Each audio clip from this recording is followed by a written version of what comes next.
Bonjour, c'est avec un grand plaisir qu'on se retrouve encore devant la parole du Seigneur pour qu'il nous instruise.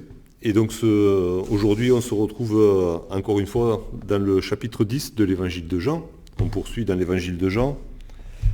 Au début du chapitre 10, Jésus a donné cette parabole où il parlait de bergerie, de portes de portiers, de troupeaux, de bergers qui venaient chercher son troupeau, de brigands qui voulaient aussi ravir le troupeau. Personne n'a rien compris. Alors Jésus, dans un premier temps, a dit « Je suis la porte ». Il a commencé à expliquer sa parabole « Je suis la porte ». Je suis la porte du salut, je suis la porte du ciel.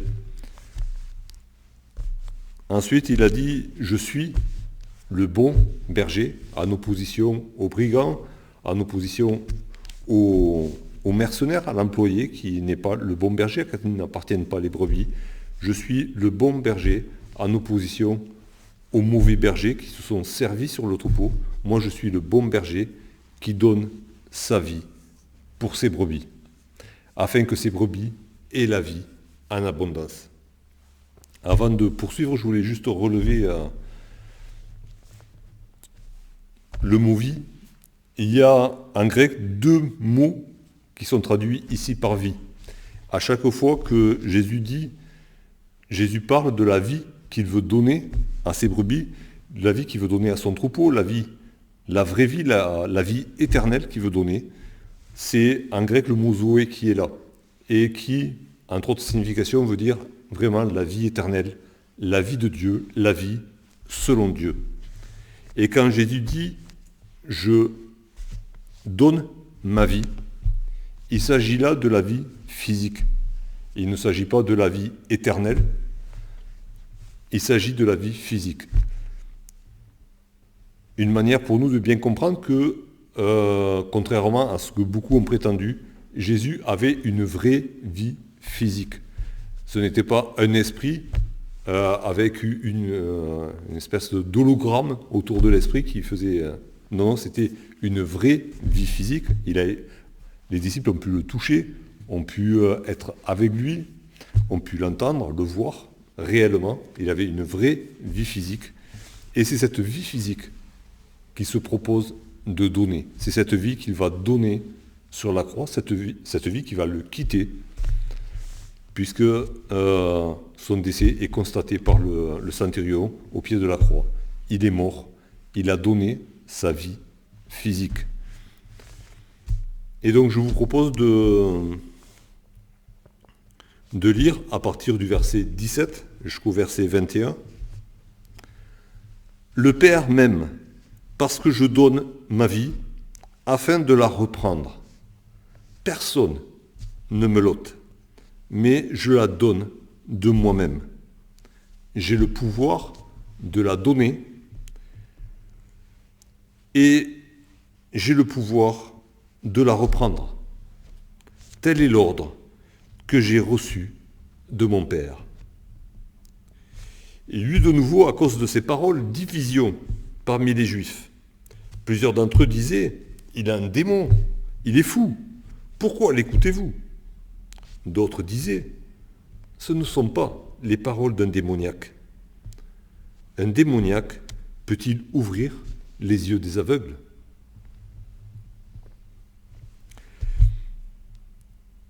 Les versets 17 et... surtout le verset 17, mais le verset 17 et 18, peuvent être une explication du verset 15 qu'on a vu au-dessus.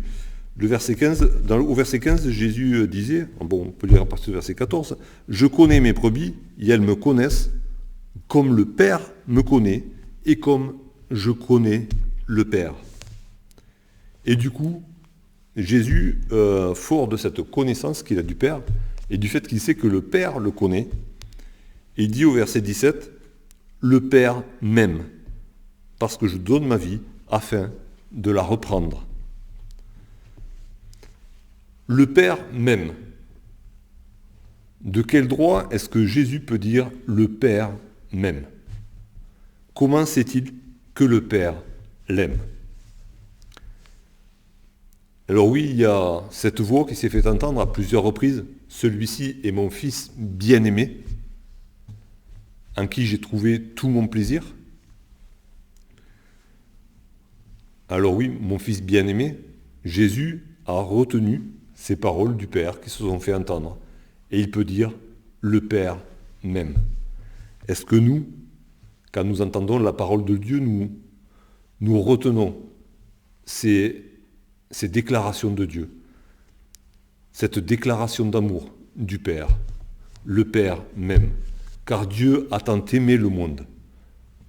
Est-ce que chaque fois que j'ouvre la parole, chaque fois que j'ouvre ma porte, chaque fois que j'ouvre mes fenêtres le matin, j'ai en tête ces paroles? Le Père m'aime. Il a tant aimé le monde, il m'a tant aimé qu'il a donné son Fils unique pour moi. Et Jésus, pendant son cheminement terrestre, il était toujours habité par cette pensée. Le Père m'aime. Alors me direz-vous, c'est facile d'un certain côté, on pourrait dire c'est facile de dire le Père m'aime. Dieu aime tout le monde. La Bible le déclare, Dieu est amour. Dieu a aimé le monde entier. Dieu aime chacune de ses créatures.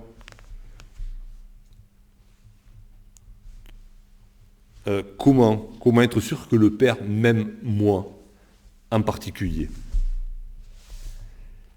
Il y a un chemin particulier par lequel on peut être sûr de cet amour personnel du Père pour moi. Je propose de lire un verset dans la deuxième épître de Paul aux Corinthiens. 2 Corinthiens 9, le verset 7. Que chacun donne comme il l'a résolu en son cœur, sans tristesse ni contrainte. Car Dieu aime celui qui donne avec joie.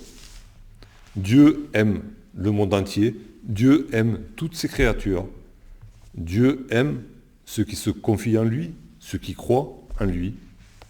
Dieu aime aussi, d'une manière particulière, ceux qui marchent sur le chemin de l'obéissance, ceux qui obéissent à sa parole, ceux qui veulent vivre la vie de Jésus-Christ, ceux qui veulent ressembler à leur Père céleste. Dieu aime celui qui donne avec joie. Et Jésus peut dire, le Père m'aime parce que je donne ma vie afin de la reprendre. Et plus loin, tel est l'ordre que j'ai reçu de mon Père. Jésus avait pleinement conscience de l'amour de Dieu parce qu'il savait qu'il marchait sur le chemin de l'obéissance. Et pour nous, c'est la même chose. L'obéissance peut se manifester dans la manière de donner. Elle peut se manifester dans toute autre manière de vivre, selon la volonté de Dieu.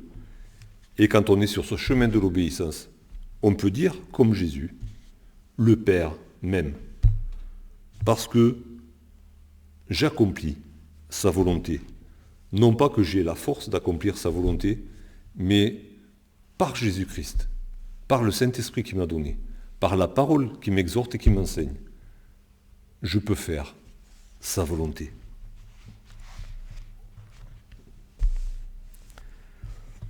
Au verset 18, Jésus dit, « Personne ne me l'ôte, ma vie, mais je la donne de moi-même. J'ai le pouvoir de la donner et j'ai le pouvoir de la reprendre. » Alors, deux fois, il est question de pouvoir. J'ai le pouvoir de donner, j'ai le pouvoir de reprendre. Jésus aura souvent affaire à des hommes de pouvoir, des hommes religieux, mais aussi des hommes de pouvoir civils. Il aura entre autres affaire à Hérode et à Pilate. Il a eu aussi affaire à des officiers de l'armée. Et je propose de lire un verset dans Jean 19, quand Jésus se retrouve face à Pilate. Jean 19, à partir du verset 10. Pilate lui dit, « Est-ce à moi que tu ne parles pas? Ne sais-tu pas que j'ai le pouvoir de te crucifier et que j'ai le pouvoir de te relâcher ?» Jésus lui répondit, « Tu n'aurais sur moi aucun pouvoir s'il ne t'avait été donné d'en haut. Tu n'aurais sur moi aucun pouvoir s'il ne t'avait été donné d'en haut. » Jésus énonce une vérité que Pilate pouvait comprendre. Pilate avait un pouvoir de gouverneur parce que César lui avait donné ce pouvoir, lui avait donné cette mission de gouverner la Palestine. Jésus l'invite à regarder plus haut encore. Tu as un pouvoir parce qu'il t'a été donné d'en haut. Alors oui, il y a toute la hiérarchie, mais au-dessus de toutes les hiérarchies, il y a Dieu qui a institué les pouvoirs, parce que lui, il a tous les pouvoirs. C'est lui qui fait et qui défait les rois, qui défait les gouvernements, qui défait les tyrannies, qui défait les républiques. Je propose de lire dans l'Épître aux Romains, Romains 13, le premier verset, « Que toute personne soit soumise aux autorités supérieures, car il n'y a point d'autorité qui ne vienne de Dieu. Et les autorités qui existent ont été instituées de Dieu. » Et là, on comprend ce que Jésus dit à Pilate, « Tu as un pouvoir parce qu'il t'a été donné d'en haut. » C'est par la volonté de Dieu que tu es là aujourd'hui et que tu as le pouvoir que tu prétends d'étendre. Oui, tu as le pouvoir de me crucifier, tu as le pouvoir de me relâcher, mais tu as ce pouvoir parce que mon Père t'a donné ce pouvoir. Et Jésus dit, j'ai le pouvoir de la donner, j'ai le pouvoir de la reprendre. J'ai dans ma main, c'est ma possession, ce pouvoir, je peux donner ma vie et je peux la reprendre.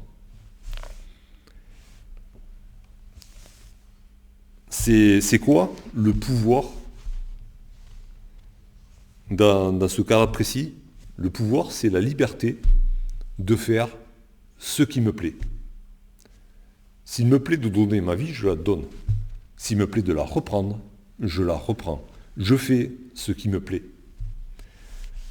Alors ça, dans la bouche de quelqu'un d'autre, ça ferait peur, ça ferait frémir. Ce sont presque les paroles du roi Soleil. Selon mon bon plaisir, j'ai décidé de faire ceci ou cela. Il ne s'agit pas là de plaisir dans le sens de caprice, dans la bouche de Jésus, mais c'est ma volonté de la donner et c'est ma volonté de la reprendre. Et en disant cela, Jésus est encore en train de titiller les pharisiens qui sont là autour. Il ne titille pas pour le plaisir, il essaye de leur faire comprendre qui il est. Je propose d'aller dans le livre des psaumes, au psaume 115.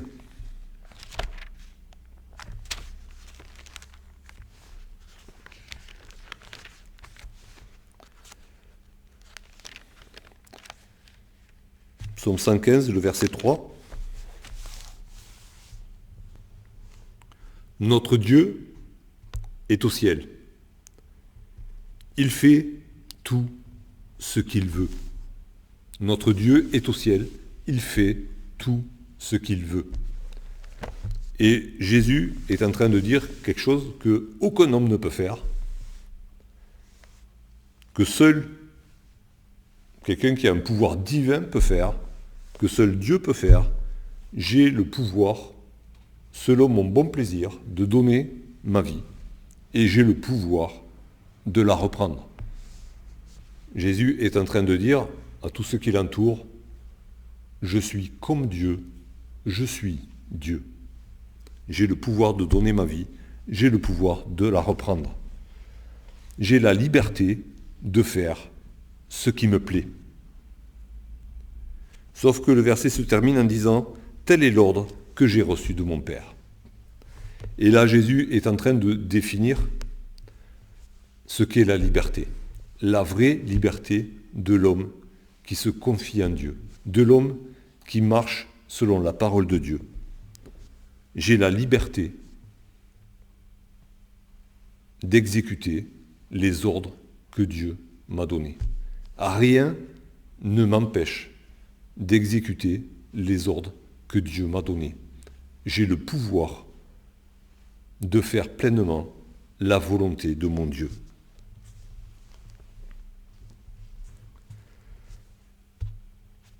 Et bon, les 3 derniers versets qu'on a lus, on voit que ces paroles choquent. Ces paroles choquent encore une fois. Comment un homme peut-il dire qu'il est Dieu lui-même, qu'il a le pouvoir de donner sa vie et de la reprendre, que personne n'a de pouvoir sur lui, pas même la mort. Seul Dieu peut dire une chose pareille. Et du coup, ça heurte ses auditeurs, et à cause de ce qu'il dit, il y a division. Encore une fois, c'est à cause de la parole de Jésus, à cause de ce qu'il dit de lui-même, de sa personne, qu'il y a division. Et Jésus l'a dit à ses disciples et il le redira, il y aura des divisions à cause de moi.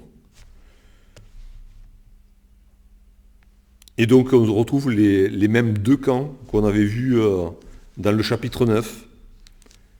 Il y a ceux qui disent « il a un démon, il est fou, pourquoi l'écouter ? C'est bon, on a assez perdu du temps avec lui. »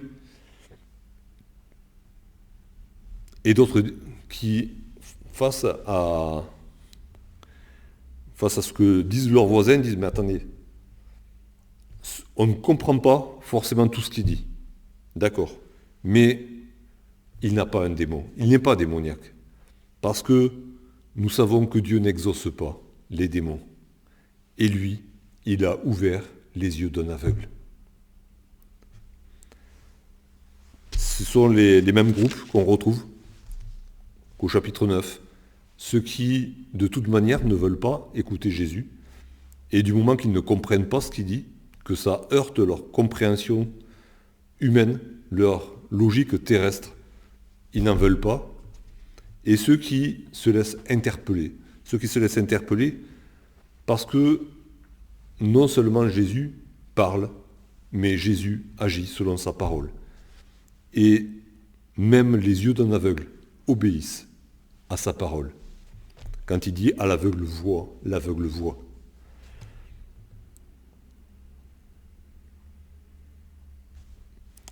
En conclusion, on retrouvera encore ces groupes la prochaine fois, ou plutôt un de ces groupes, puisque ceux qui veulent croire en Jésus n'iront pas provoquer Jésus encore, mais ils cherchent à comprendre, même s'ils ont du mal. Mais la prochaine fois, on retrouvera encore ces Juifs qui ne veulent pas de Jésus et qui rejettent et ses actes et son enseignement. Mais pour nous, si nous sommes de ceux qui cherchent à comprendre, ceux qui ont déjà cru, ou ceux qui cherchent à comprendre pour croire, qui cherchent à en savoir plus pour croire, si on doit retenir ces enseignements que Jésus a donnés plus haut, le Père m'aime parce que je fais sa volonté. On peut se poser souvent la question, comment savoir que Dieu m'aime ? Un des moyens, c'est de marcher selon sa parole. Et quand on marche selon sa parole, l'esprit qu'il a placé en nous, son esprit, témoigne à notre esprit que nous avons l'approbation du Père, que nous sommes le plaisir du Père à cause de Jésus-Christ qui nous a sauvés et qui nous a donné son pouvoir de faire la volonté du Père.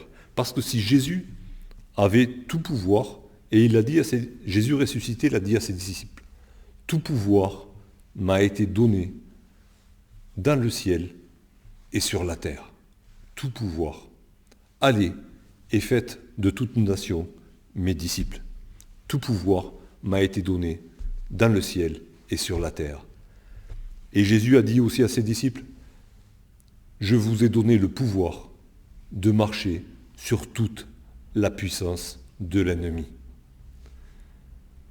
Le pouvoir qui était le sien, par le Saint-Esprit qui nous a donné, par sa parole qui nous enseigne, qui nous exhorte, Jésus-Christ nous l'a donné pour que nous ayons la liberté de faire pleinement la volonté de notre Père. Merci Seigneur pour ce pouvoir que tu nous as donné, ton pouvoir, le pouvoir de faire le bien, la volonté de notre Père.